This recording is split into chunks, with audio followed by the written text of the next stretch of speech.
Well, Skylines were built in Colombia as a transportation system. Originally, when you have this vertical city, you need some way to get product from one place to another. But what started happening along the way is, first this was kids, because it's always kids, right? Started figuring out a way to get these skyhooks that they could connect to the lines and sort of get from one place to the city and do these acrobatic feats on them. But as the situation in Colombia started devolving and the place got more violent and normal routes of transportation started getting disrupted, and people started using the Skylines to get around. The Vox Populi and the founders started using it in combat situations. And all of a sudden, the requirement for guys who knew their way around a skyline and who could fight effectively on the Skylines became way more important. And by the time Booker gets to Colombia, the Skylines have a broad range of usage, and you'll see in the demo, cargo being moved around on those things. That creates even a more hazardous situation. But there's also people using it for all kinds of purposes, including and especially combat.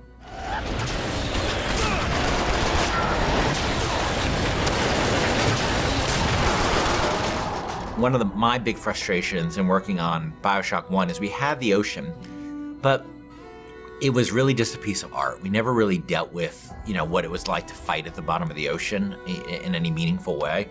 And in Infinite, we wanted you to be in the sky. We wanted the visuals, obviously, of that, which I think are really great. But we also wanted vertical combat. And we played around with lots of ideas for like using flight and stuff like that for a while. But in the end of the day, to me, the experience of being on a plane versus the experience of being on a roller coaster is a very different experience.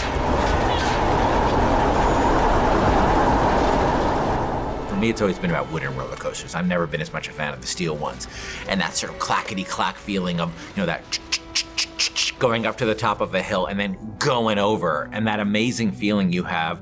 And I really want to put that in a game. I really want to get that feeling in a game. And then, of course, being a video game, I want to enhance that with combat. I want to be on one of those old wooden roller coasters that's stacked upon another wooden roller coaster in this city and jumping from one to the other with weapons, with people shooting at me. I just wanted to get that feeling. And this isn't a monorail. This isn't a people mover. This is something that is incredibly vertical. It's incredibly open-ended.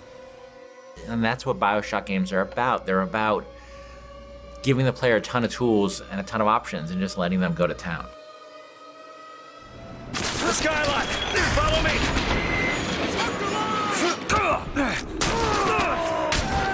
To tell you the truth, it took a long time to get it right, but I think we're really at the stage now where it feels just great. And it looks awesome and it feels awesome. And it's one of our biggest challenges on Infinite, and I think we're really getting there.